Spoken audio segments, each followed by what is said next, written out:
But I want to start a new term, conspiracy deniers. I like that. I mean, how did the word conspiracy and theorist get to be the same word? I mean, like, you can't say one without saying the other. You know, because I always say in my talks, you can call me a conspiracy theorist if you call everyone else a coincidence theorist. You know, but I mean, either we're both historians or we're both theorists. I mean, they even had a series on Katie Couric's Today Show. It was called Truth or Conspiracy. Well, that's a good way to frame it. It's got to be either truth or it's got to be conspiracy. Yeah, it's one or the other. Yeah, it's one or the other. You know, but. Or the left will say, well, there are limited conspiracies. I mean, there are, like, you know, government operations, but, you know. But they think there's only, like, there's either that or you're talking about the Illuminati and 7 guys in a room that control the world for the last 10 centuries. Well, you know, that isn't my view either. I agree with Ishmael Reed in Mumbo Jumbo. He has this opening quote, and he says, the real history of the world is a history of competing conspiracies. Yeah. Because conspiracy is just, in the Latin, conspire, to breathe together. Some people have worse breath than others, you know. And, of course, people conspire, we conspire, you know, in terms of those that don't like us. I mean, it's all perspective. To the British troops, weren't the American revolutionaries a conspiracy, and weren't they terrorists? Yeah. That was actually, wasn't that the first time they transferred the spelling over from the French version of terrorist over to the current spelling, was the British describing the Americans, because they wouldn't stand in a line like the British did. That's right. Shoot They wouldn't stand there trees and be shot. And it was that, totally unsportsmanlike. Right. Well, and that continues up to the present day when they invaded Grenada and they talked about the die-hard Cubans. You know, die-hard Cubans. Well, which means that you won't get up and stand in front of my machine gun fire, you know. Or you'll dig a tunnel under us like the Vietnamese and shoot us from behind, you dirty rats. You know, you're just supposed to stand up and die, damn it. Well, you know, I mean, both sides play those games, but it's all a matter of perspective. And a terrorist, like they use the term themselves now, asymmetrical warfare. Well, what do they mean by that, asymmetrical? It means that one side's not balanced with the other, which is the point. I mean, of course, the American colonists didn't have the wherewithal that the British military did. So they developed a different kind of warfare based on what they had and what they could do, and on their own protection as a smaller force. You know, so yeah, it's guerrilla war or, you know, insurgency war, or, you know, and you can call it terrorist, but I mean, is it any less terrorizing when this huge military force comes in? You know, were the people in Nicaragua terrorized by what we did there with the Contras? You know, did we terrorize people in other parts of the world when we bombed them? You know, but what they mean classically now by a terrorist, it just means that there's a small faction who will use violence, you know, and often violence that kills civilians. But that's not even separate from current warfare. The level of civilian deaths in World War I was 4%. By World War II, it had gotten up to 25%. By Korea, it crested 50%. By Vietnam, it was at 85 to 90%. Counterinsurgency war, which is basically the war in the post-World War II era, when you're not going to have whole nation states generally go against each other because they're too evenly matched. And there's, you know, I mean, and the kind of weapons now that are at people's command. I mean, we now have what they call a generation of near nuclear weapons. And they have the same physical effect as a nuclear weapon or worse, but they don't have the radiation. That's like these fuel air bombs that were tested in the Gulf War that create the equivalent of a nuclear firestorm without the radiation, or what they're calling now, this cute term, daisy cutters. You know, bombs that just level everything and have the physical effect of the nuclear blast, you know, and the shaking of the ground and over a huge period, and level everything, you know, cut down to the grass level, you know. Anti-personnel weapons that are very, very devastating, that are only anti-personnel weapons. These cluster bombs that were used in Vietnam and again in Afghanistan, they were using them. They don't penetrate a tank tire or a Jeep tire, you know, or a tank tread. They don't They don't go through a sandbag. The only thing they penetrate is human flesh. They are specifically anti-personnel weapons. They are weapons that kill humans. And that's all they do. I mean, they would kill an animal, you know, and they'd probably do damage to a plant. They're not going to do anything to other machinery. And during Vietnam, because the way they'd make these things would be like one large bomb would drop. When it got to a certain altitude, the air pressure would cause it to burst open. And these little bomblets, as they called them, bomblets, would come out with like airline, like ridges on them, so they'd flip around, you know, kind of like a curveball, you know, and go in all different directions, 360 bomblets per bomb, and they're flying all over. And then when they get to a certain level, they burst. And inside of them is all this shrapnel. And then the shrapnel spreads out, and, you know, they had others like these mines that they would leave on the ground, and then when you got near them, they'd pop up and then burst the shrapnel all over you. So the Vietnamese got at least somewhat proficient in x-raying people, getting into their internal organs and trying to stop the bleeding. Honeywell, the producer, the contract producer of those specific kind of bombs, started making them out of plastic at the end of Vietnam. So they couldn't be x-rayed, and they couldn't save the people's lives. And I'm sure that there was a plastic version that was used in Afghanistan. Afghanistan already had 10 million unexploded landmines from the earlier war that we funded at the Soviet Union. So there were daily instances of people setting off those landmines. And there's still a tremendous amount, like 10% unexploded munitions in Vietnam, that to this day blow up, you know, when you drag a plow through the wrong part of the earth. And, you know, and there's a landmine problem all over the planet. But Afghanistan had more than anybody else. So when the U.S. was dropping these food supplies in there, this pittance of food, I mean, 7 million people displaced, and they're dropping 30,000 food packets of food that they don't even eat, Pop-Tarts and, you know, peanut butter out in the desert, and, you know, stuff that they were feeding to their mules and, you know, horses. Not only, you know, were the color of the food bags the same color as the anti-personnel bombs, but also, who knows where the food's dropping? You go out there to get it, you could run into the landmine. So it's a nightmare world, and you can't use like normal rational logic about it. But if you're talking about, you know, well, a terrorist, because I think it was the White House spokesman saying, well, it's very simple to define a terrorist. Terrorist is somebody who, you know, kills innocent civilians. Well, then the U.S. is terrorist, because we kill innocent civilians in every war that we take part in. We've taken part in more wars, you know, than not since the end of World War II. We're directly responsible through covert operations and wars for at least 10 million deaths since the end of World War II.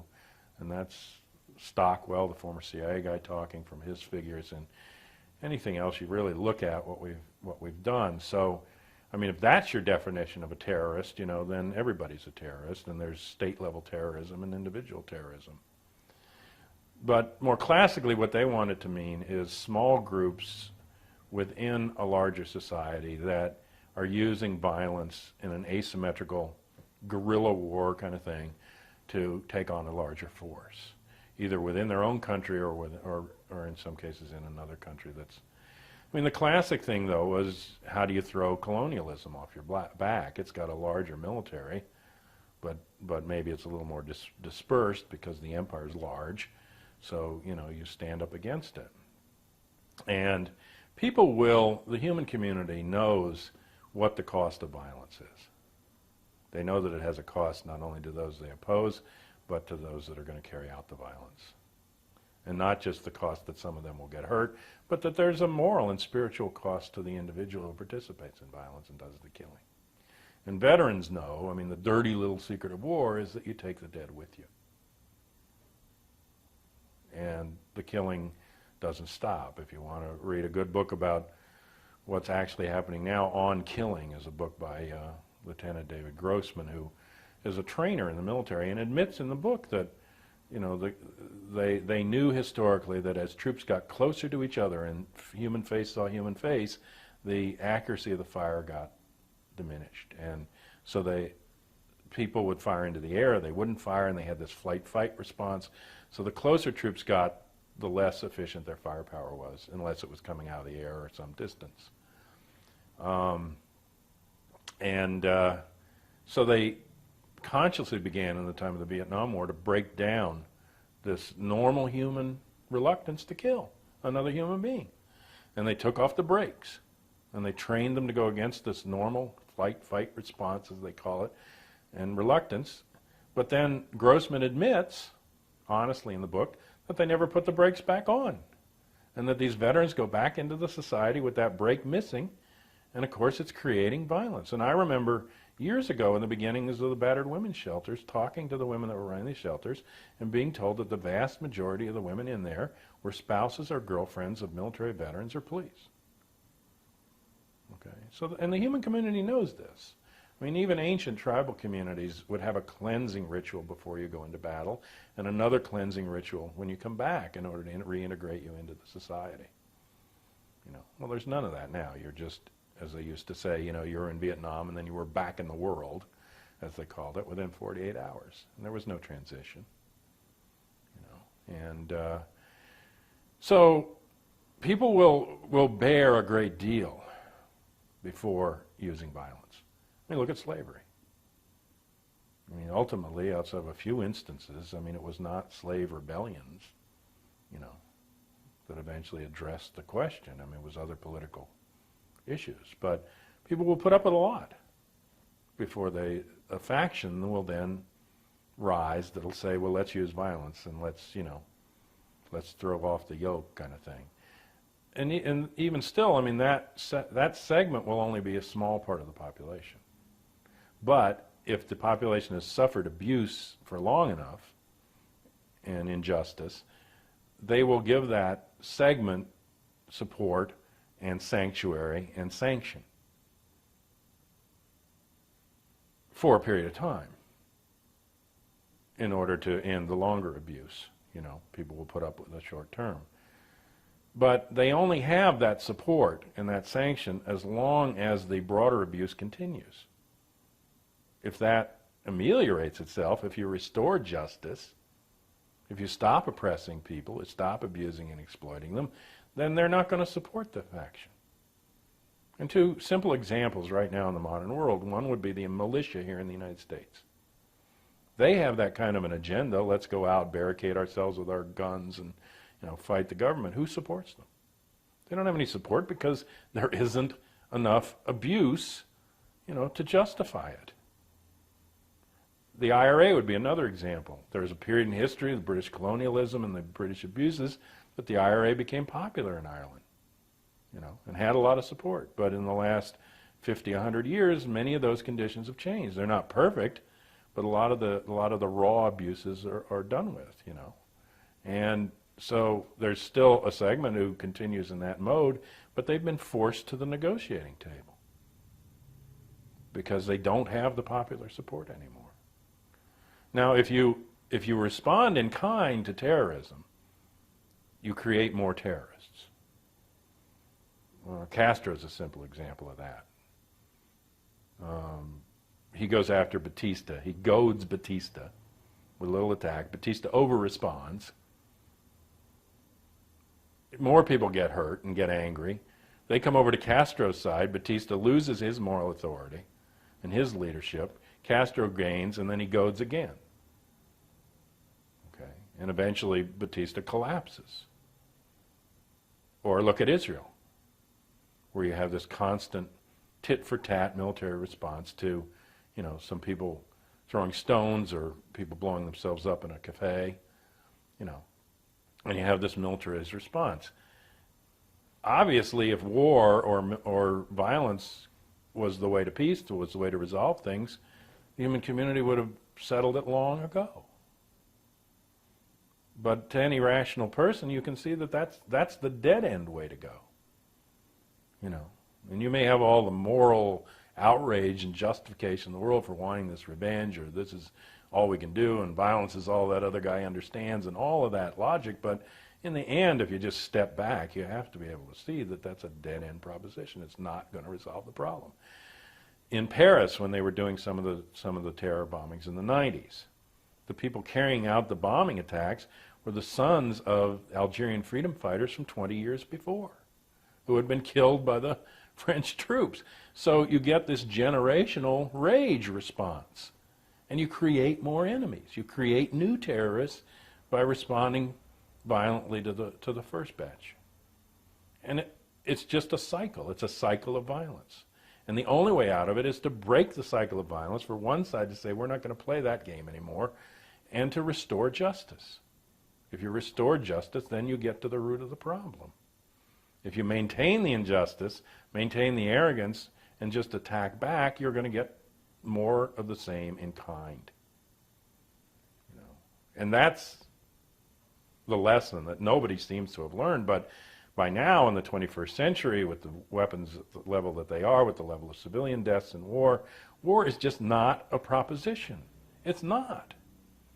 For the human community, for anybody that goes beyond me, mine, and the hell with you, for anybody that understands what us, ours, and let's cooperate means, for anybody that comprehends how societies work, I mean, just take it down to a neighborhood level. You know, Joe Schmo does something you don't like. Do you go over and burn down his house? No. I mean, you establish rules of law or procedure. You know, you have some kind of justice. Maybe one person recompenses the other. You negotiate something. If you go that other route, then you burn down his house, all of his rights. It's like the Hatfields and the McCoys. You know, so all the way from that level up, the way that you have peace in a family, in a neighborhood, in a community, or in a nation, in a world, is that you establish justice. You treat people right. You know, and that's really the secret. I mean, everybody say, why do they hate us? It's because many things have been done in the name of America abroad, much of it without the consent or even the knowledge of the American people. I mean, I had to go and study to understand what this country's been doing abroad in the last 50 years. Because the media image is that we're the nice guy, we help everybody out, we send aid all over the world, we're pro-democracy, you know, but the reality is covert operations, meddling with governments, influencing elections, putting dictators into power, oppressing, you know, civilian populations, grabbing resources. You know, we haven't been the nice guy. You know, we've been the corporate guy, we've been the guy whose face is there, you know, but it's like now the Bush administration is celebrating the liberation of women in Afghanistan. Well, does anybody remember that in the 1970s when Afghanistan was part of the USSR and they had a secular, Islamic, but secular government, that women were educated, that women were a full part of the society, that they had the same rights as men did, and that it was only when the reactionary, right-wing, fundamentalist Muslim mullahs took power in a coup that their rights were betrayed and that they were pushed down into this status. And then when the Soviet Union came back at the behest of the people in Afghanistan to push out these reactionary mullahs and restore the rights of the people in Afghanistan, you know, and then the U.S. responded to that by funding the opposition. We funded the reactionary government that took away the liberation of women in Afghanistan. And as long as it served our purposes, we supported it. And when it got in the way of our purposes, now we're pushing it out of the way. And as a result, women are suddenly back in a different status that they used to have before we interfered. But we'll sit, you know, and the media spin is, you know, hooray for us, we love women. Well, we didn't love them so much that we wouldn't back people that oppressed them, as long as they were anti-communist. You know, and we've supported a lot of reactionary and fascist elements in countries and put them in power and kept them in power and financed them, armed them, you know, who aren't democratic. They don't care about women. They don't care about human rights or people's rights or any of that. Talk about the media brought up after September 11th that this was just like Pearl Harbor. Talk about the real parallels between that, and also discuss the fact that the White House says we couldn't have known this was coming. Okay. The media says it's like Pearl Harbor because, well, it's multiple reasons they do, but their theme is that this is a surprise attack. It's a heinous attack. It's an attack on American soil. Like Pearl Harbor was, when Japan came, we'd never been attacked in our territories or before. We've never had war on the American soil, really, and outside of the Civil War, but no external war. And so the Japanese surprised us and they attacked us, and it was a day of infamy, and therefore we have to, pull together as a country and respond against this crime and go after this enemy. The real history of Pearl Harbor is that we goaded the attack, in part because we boycotted oil going into Japan. And we created a trade boycott in Japan, which in international circles, a boycott is considered an act of war. Okay, and we actively intervened there, which is not to say, therefore, they have the right to go blow up the fleet at Pearl Harbor and kill a bunch of people, but it's to say that when you interfere in things destabilize, and the militarist elements within that society then have their excuse to come to the rise and say, look what they're doing to us, and we should go attack them, which is what happened. So you give fuel to, if anybody with a progressive agenda, at all, anybody that cares about oppressed people around the world, had 5 minutes conversation with this Osama bin Laden character, if in fact he's responsible for what happened, wouldn't they have said, no, you don't want to do this, because when you do this, the response to it is going to be worse than what it is you're trying to cure. That you're going to kick off something that neither the American people nor the people around the world want to happen. No matter what you think your justification is. An irrational person would say, this is just not the way to go about it. Unless you want the reactionary elements to win. So it was a goaded situation. Also, it's clear from the historical documentation that they knew Pearl Harbor was coming, that it was not a complete surprise, that they had broken what they called the East Wind Code, and which were the secret Japanese codes, because they were getting communications and cable traffic, and they were cracking them at the Office of Naval Intelligence, and that information was going up to the White House, and they knew within a few weeks ahead that there was going to be an attack there. They knew its location, and they knew that it was coming. And they let it come, because it was more in their interest, Roosevelt and these others, to take a little blow. They moved part of the fleet out, but even though it was a serious hit, it gave them the opportunity or the excuse to go into the war. And that seems to be what the documents now, after all these years, have finally started to be released, and a thorough analysis shows. There's still debate about it, but there's certainly a case to be made. Now, you can't say, in the case of bin Laden, that this was a surprise attack. This would be as if the Japanese had attacked 7 years before and then suddenly came back and you said, whoa, what are they doing attacking us?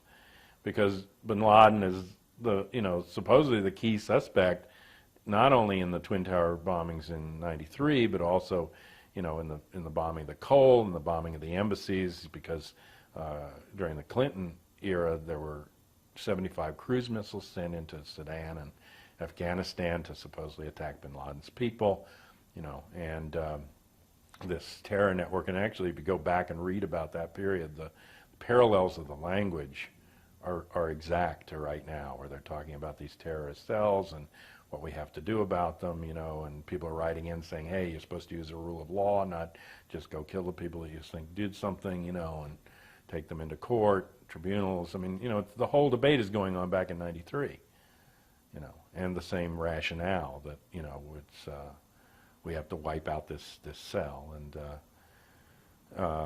so you know, it was somebody that was high on the radar screen of who's against us and who's our enemy, had already attacked us in a number of instances, according to the official version. And so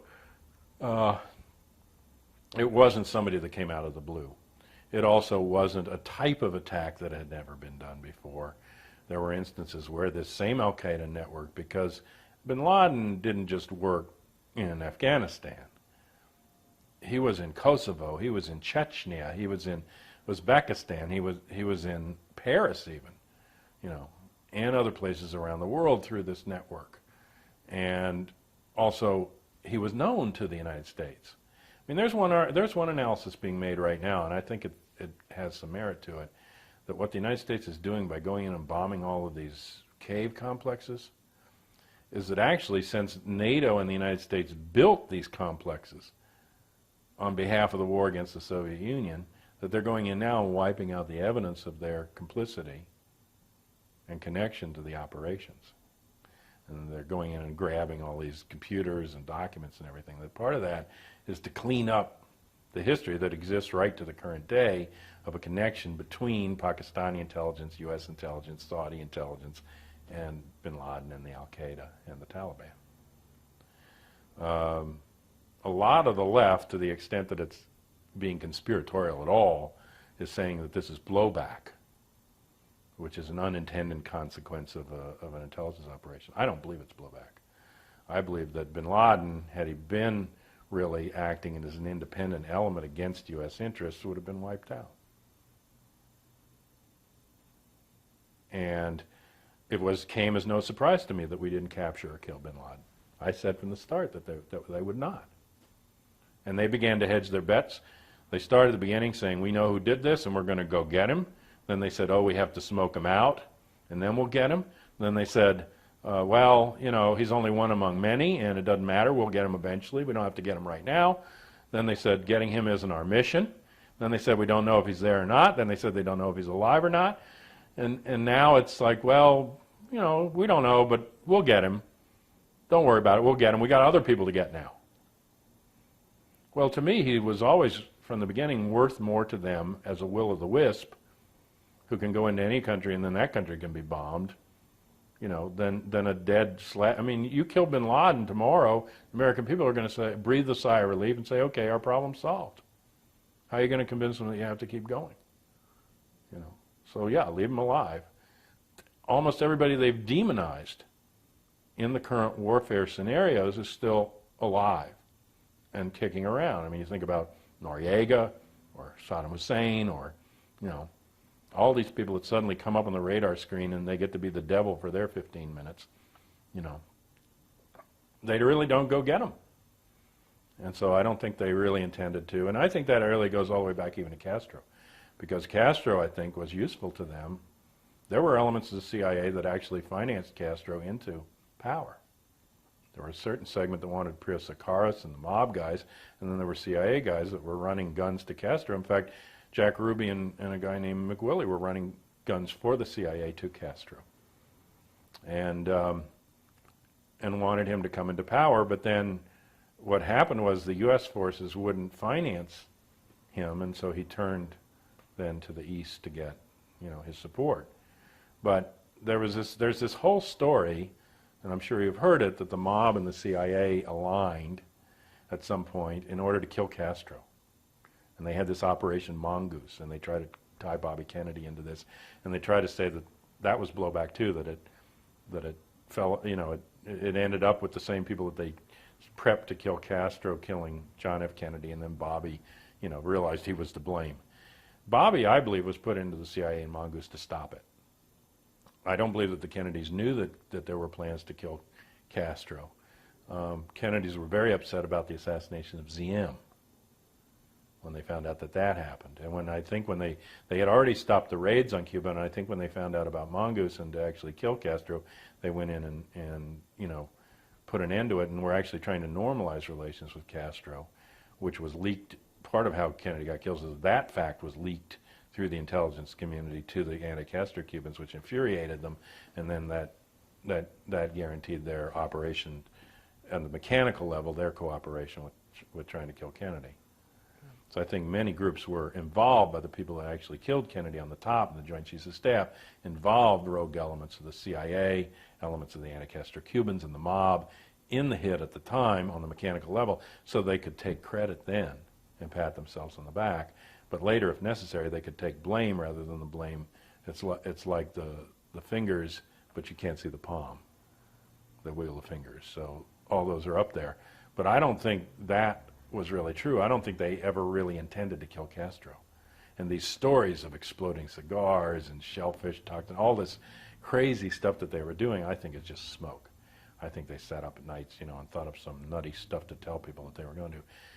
When Giancana and some of the other mobsters, Marcello, were brought in the House Select Committee in the 70s and the Church Committee to look into these assassination plots, Frank Regano, who was the attorney to both Marcello and Giancana, told the story that Marcello went into the hearings, and coming out, he asked them, they were closed hearings, and he asked them, what did they want to know? And Marcello said, they want to know about, were we part of a plot to kill Castro? And he said, well, what'd you tell him? He said, I told him the truth. He said, we were never trying to kill Castro. And I think that is the truth, that the Castro killing story was the cover story for them developing a domestic assassination capability that killed Kennedy. But if anybody ever asked what they were doing, we're training to kill Castro. Because if they can kill Kennedy, they can sure as hell kill Castro. So why is Castro still alive? Because he served their purpose as the whipping boy, the immediate threat, 90 miles, from the Cuban Missile Crisis on, as a way to, which doesn't say anything about Castro himself necessarily, but it says something about how we use our enemies, how we create them, and what good they do us, or do the portion of us that want to make profit off of war. And the maintenance of social hegemony through war and warfare and militarism. And so in the same sense, it doesn't surprise me that they didn't get bin Laden, but bin Laden was on their radar screen. His organization clearly was, and there had been instances in the Soviet Union, in Chechnya, and in Paris where planes had been used as weapons by the Al-Qaeda. So even the method of attack was not unknown. I saw one thing, I've been able to verify it, but one report from somebody who said he was a longtime tenant of the building, of the Twin Tower buildings, who said that those buildings are in restricted airspace and they have surface-to-air missiles on those buildings to protect themselves. Well, I don't know if it's true, but I mean, it's sensible, Another thing to think about is, this is the World Trade Center, right? See, I started the Kennedy assassination work back in 1968, and Jim Garrison went after a guy named Clay Shaw. Clay Shaw was, in Europe, part of something that began under the title of Permanent Industrial Exhibits, or Permindex. And Permindex formed in Italy a group called Centro Commerciale Mondiale, which means World Trade Center. And the idea was to set up these trade centers so that international exhibits could become permanent in places, as a way for people to come and look at goods and buy the goods and sort of, establish these trade relations at fixed locations. There was one in Dallas. That was where Kennedy was supposed to give his luncheon talk, had he gotten there. There was one in New Orleans, where Oswald was leafleting outside and Clay Shaw was working inside. But they come out of this beginnings as Permindex, which included very top money in the Italian infrastructure and a lot of fascists, a lot of the fascist money, in the post-World War II period. And Clay Shaw, despite his denials at the trial and the effort to block him by the CIA and others, block Garrison from finding it out, was a contract agent of the CIA and was regularly used by the CIA. And in fact, if you go and look at the documents that have been released now, they bear out Garrison, and they show that CMC, Centro Comercial Mondiale, would put up money for specific trips that Shaw was making on behalf of the CIA and then reporting back when he was done from these international trips. So I would just say the World Trade Centers have had a great deal to do with the history of modern intelligence operations and policy, haven't they? I mean, what is this thing that every time there's like a major shift in power, it somehow involves World Trade Center? And so that's what got hit in New York.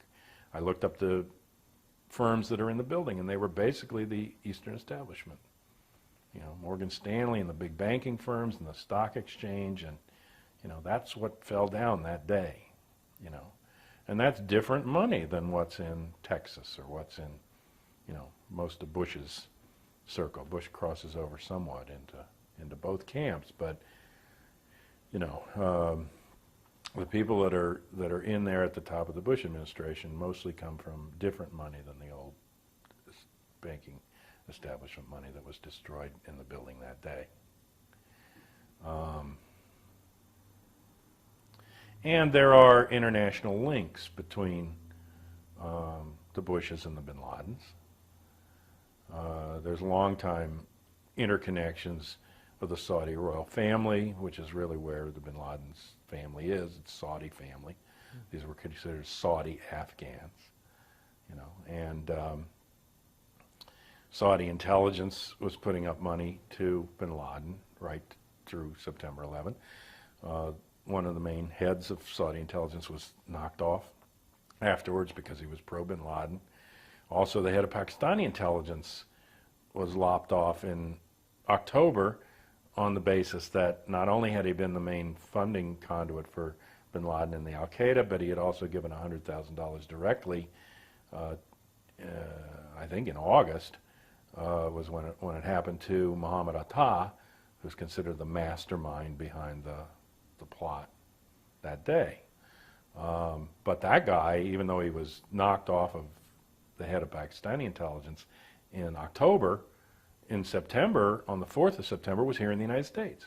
He was here in the United States meeting with elements of the CIA and with Richard Armitage at the State Department. Richard Armitage figures into the old Iran-Contra scandal with Oliver North and, you know, and the other top guys in the company and the international drug trade stuff that they were involved with in the Contra operations. It's interesting now that it's come out in a Sarasota paper that Muhammad Atta was staying in Florida when he lived down there for a period in the house of one of the Iran-Contra pilots. So this may be the old Iran-Contra team internally working. And I was just told by a guy here in Seattle who's currently in the National Guard that the Delta Force was operating here in the United States after, like on and after September 11th, and they're not supposed to operate internally. And Delta Force was Secord's operation. It's high-level military intelligence, and you know, it's for international intervention. Delta Force ran the failed helicopter raid on Tehran, which I also believe was a planned operation, planned to fail, planned to embarrass Carter, because I don't think 8 helicopters can take Tehran. I'm sorry, even if they're full of Americans. What would Delta Force be doing right now since September 11th in the U.S.? Did they give you an impression of what that was? No, I guess it was security stuff, but I mean, you know, I think they're only designed to operate abroad. Right. That's my understanding anyway. And the secretary for Secord at Delta Force, just a coincidence, you know, I'm a coincidence theorist, was Linda Tripp, GS-16, you know, top-level Army intelligence operative from the Bush era who was left over at the Clinton White House, who was friends with Monica Lewinsky, who gave the tapes, suggested that she tape, and then gave the tapes to Lucianne Goldberg. Lucianne Goldberg has her own history going back to World War II. Her husband Arthur Goldberg, and she were members of North American Newspaper Alliance, and that's how she identified herself when she came to the fore in the scandal. She is a public relations and disinformation expert, in my view, an intelligence operative who's worked on the inside for years, but she was, among other things, a public relations person for Mark Furman, the racist cop in Los Angeles in the O.J. Simpson trial. But in the post-World War II period, Arthur Goldberg, her husband, worked directly.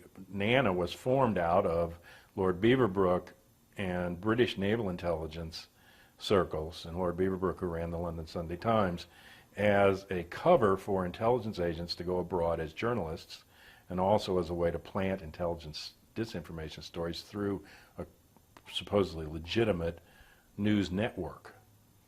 And so Nana had operatives all over the world. Hemingway, for a period, worked with Nana. And he had worked also with U.S. intelligence and the French resistance coming into France at the fall of the Germans. And he worked there with David Bruce, who was his best man at his wedding. Bruce later was part of the CIA and the Middle East desk of the CIA. It was David Bruce and Kermit Roosevelt, Teddy Roosevelt's grandson, who later got a job with Secconi Mobil Oil, and Norman Schwarzkopf Sr., who in the 1950s pulled the coup in Iran to take Mossadegh, an elected nationalist who wanted to nationalize the oil industry there, and overthrow him and put in the Shah, who would cooperate with the U.S. and British oil interests instead. And then, of course, years later, Norman Schwarzkopf Jr., was chosen as the guy to head up, our Gulf War. But the discovery of the Dolman Dome in Saudi Arabia, and the largest oil deposit to date in that period, in 1943, was in a period when England was under severe attack and had pulled back from in order to defend the homeland. And so Averell Harriman wrote a letter to Roosevelt, the president, saying that there was all this oil in Saudi Arabia that wasn't being protected and the Germans would get at it. So Roosevelt sent 30,000 troops to guard the Dolman Dome oil, headed by Norman Schwarzkopf Sr., who had been West Point, World War I, brought back into World War II, and then the son brought back in for, and later the father had done gangbusters, and he'd been the head of the state troopers in New Jersey, the father had, and militarized them, and also was responsible for the framing of Bruno Hauptmann in the Charles Lindbergh kidnapping. So these guys, they're in positions and they figure throughout history, but David Bruce in the OSS, and Hemingway working with OSS, and OSS came out of British intelligence and was linked to British intelligence. And in fact, Ian Fleming, who was way up in naval intelligence in Britain, and later wrote the James Bond novels, and his brother Peter Fleming, who was even higher up than he was, and worked on Operation Sea Lion. But Ian Fleming was the guy that founded, on behalf of Lord Beaverbrook and British intelligence, North American Newspaper Alliance. So his Russian desk guy was Arthur Goldberg, and Lucianne Goldberg was working for him at the same time. And they, in turn, hired a woman named Priscilla Johnson, who was the first person to interview the defector Lee Harvey Oswald at the Metropole, on the suggestion of a guy named Snyder at the Russian embassy, who was naval intelligence for the U.S. U.S. naval intelligence is the largest and oldest intelligence network, and it grew out of British naval intelligence, which had run the empire for 500 years. And then there was another woman, Aileen Mosby, who worked for NANA, but also worked for UPI, who interviewed Oswald. And so those are the early Oswald the Red stories, backing up Oswald, who himself was naval intelligence and had a crypto clearance in the Marines and went everywhere the U-2 was stationed. And I'll tell you a local story, because I live around D.C. I went into Dulles Airport. This was probably mid-'90s. And we have wonderful airports. We have an airport now that's named after Ronald Reagan, and one named after Allen W. Dulles, and so thank you. But Dulles Airport's out there in the Virginia sticks, and they had an exhibit up at the airport about reconnaissance photography, satellite photography, and what you can see from a satellite and how it helped U.S. intelligence. But it was a phony exhibit, because the examples that they would show of these photos, satellite photos, were like fuzzy overviews of towns without much detail and some roofs and, no detail. You can see a golf ball. You can read a license plate. You can discern the expression on my face from a satellite, as long as there's nothing in the way. And then they also use computers now to resolve through cloud cover and get better images, and they have a lot of techniques, infrared and things that can look at things. And then they also have remotely piloted vehicles that can go up under cloud cover or beyond horizon and feed back to the satellites from a better location to do that. And they've had that since the end of World War II. The British had 100,000 remotely piloted vehicles up in the air for reconnaissance purposes after World War II, so at different points. But they were doing spying, and of course part of this exhibit is the beginnings of it, which is the U-2 and this spy plane that went down in the Soviet Union while Oswald was there. And Oswald, in his diary, said he went to visit Gary Powers. And there's a lot of evidence, and Gary Powers eventually said it himself, that the U.S. shot the plane down by blowing it up, stopping the engine and then causing it to crash rather than a Soviet missile hitting it. And it was because they were on the verge of a détente between Eisenhower and Khrushchev. And so by creating this international incident, the U.S. that was my introduction to like government perfidy, because I thought only those lousy Russians spied. And now suddenly here we have to admit that we're spying, and we've been lying to the American public about what this plane was doing.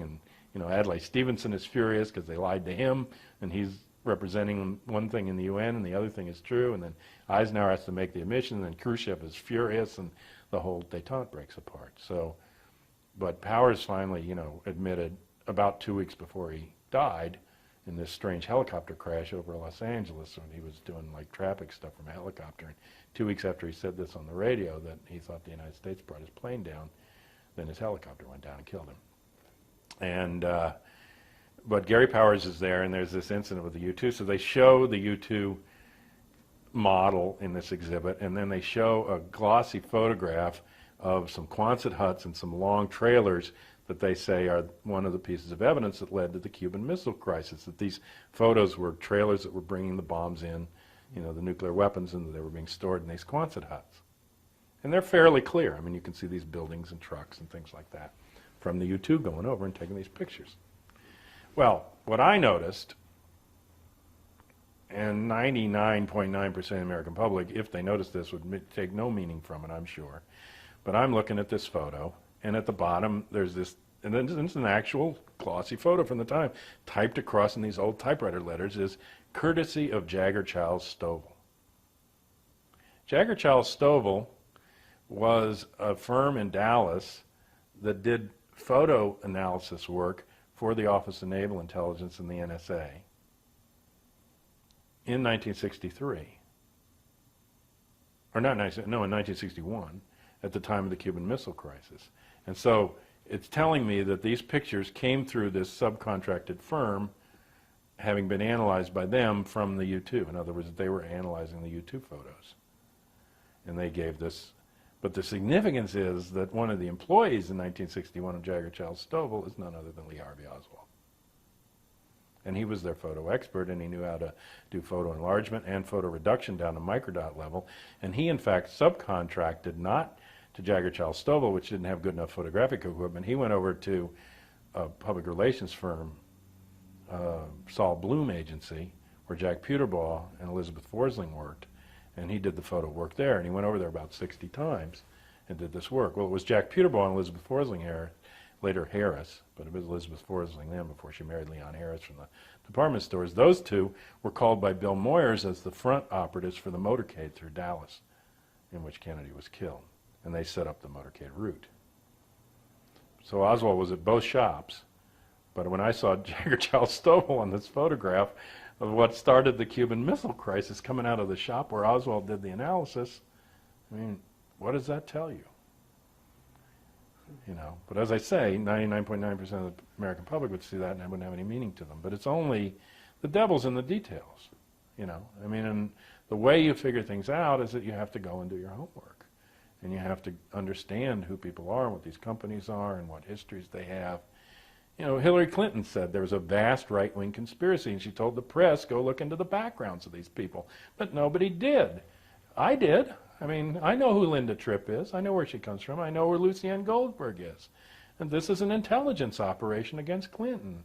It's a created scandal, you see, but people don't look at it. So there were all kind of operational changes on September the 11th, And there were calls right away for a 10-year war. They kept talking about a 10-year war. That was significant to me because my mother revealed to me after all those years at the Pentagon that she had actually reversed plans that Kennedy had revealed in April, and those were a reversal. So there were two reversals. In April of 1963, orders came from the White House that caused a reversal in her projections. Her job was to project the overall national draft call for the Joint Chiefs of Staff. She was a manpower analyst under the Deputy Chief of Staff for Personnel, DESPER, in the Pentagon. They would give her a current force level and a force level where they wanted to be 5 years down the pike. And she would have to project each year in between how many would die, how many would re-enlist, how many would retire, how many would join up, and therefore how many would they have to draft in order to get to the force level, whether it was up or down 5 years from then. And she had like actuarial tables to figure those percentages out. If they were going to be in a combat, then there was a Department of Operations at the Pentagon that would send her combat attrition figures. How many would wounded, how many died, that she would have to figure into that. And then she told me the figures she came up with for each annual national call in those 5 years, which could get up to 50,000 people in Vietnam, that she had to project that accurately enough that they could be right within 100 people either way for the year. Okay? And then they'd take whatever figure she had and they'd multiply it by 5. And that was because she told me 50 to 55% would flunk the physical of those eligible. Another 10 to 15% would get a deferment or exemption. Another 10 to 15% would no-show and resist. And then they were back to the 20% they needed in the first place.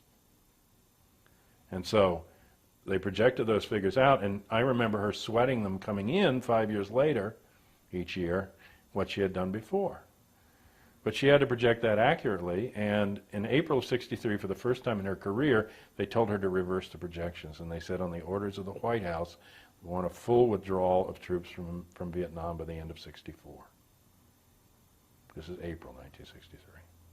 So she puts those figures in, and then I asked her after she retired, when did they tell you that they would escalate the war in Vietnam? Because she had to be among the first to know. And she said late November '63. I said last week in November, because he shot on the 22nd. She said the Monday following the assassination, 25th. I said, was this a few more advisors? She said, I couldn't believe the figures.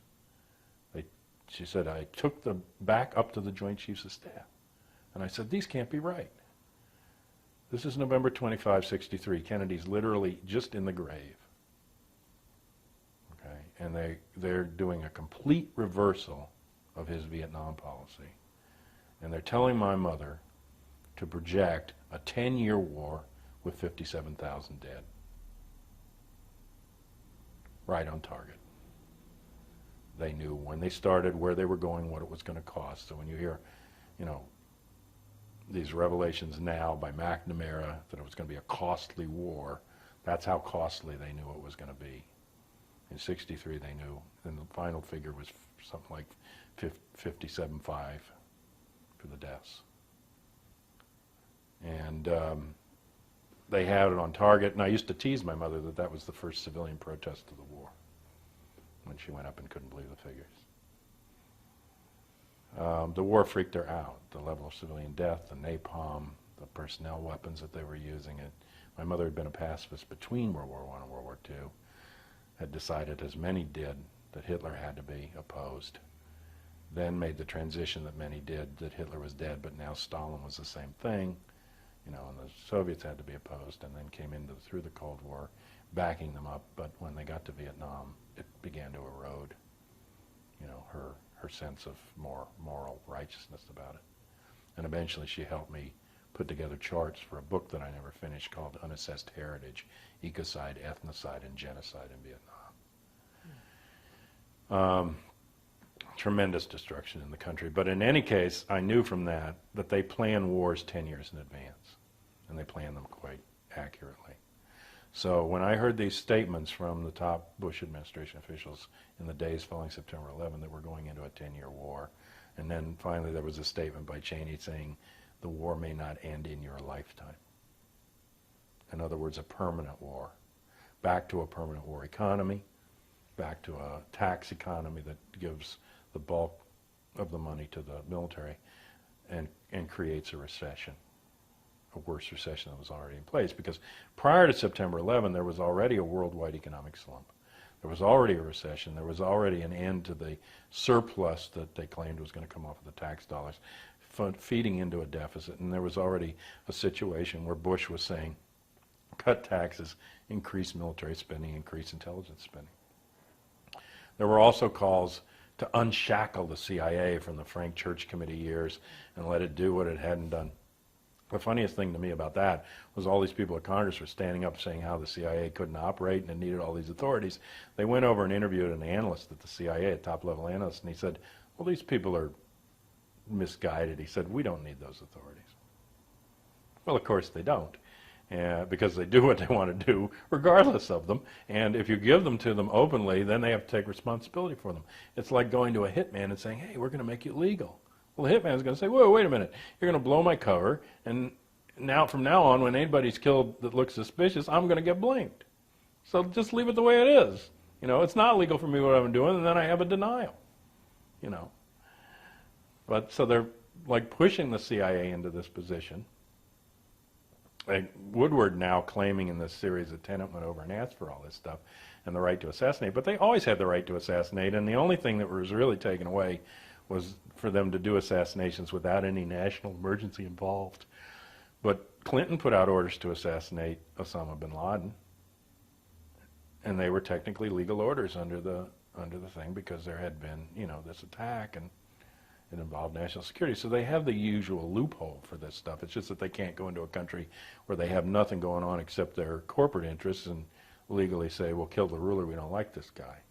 But they were doing it anyway. They just weren't, you know, doing it where they had plausible deniability.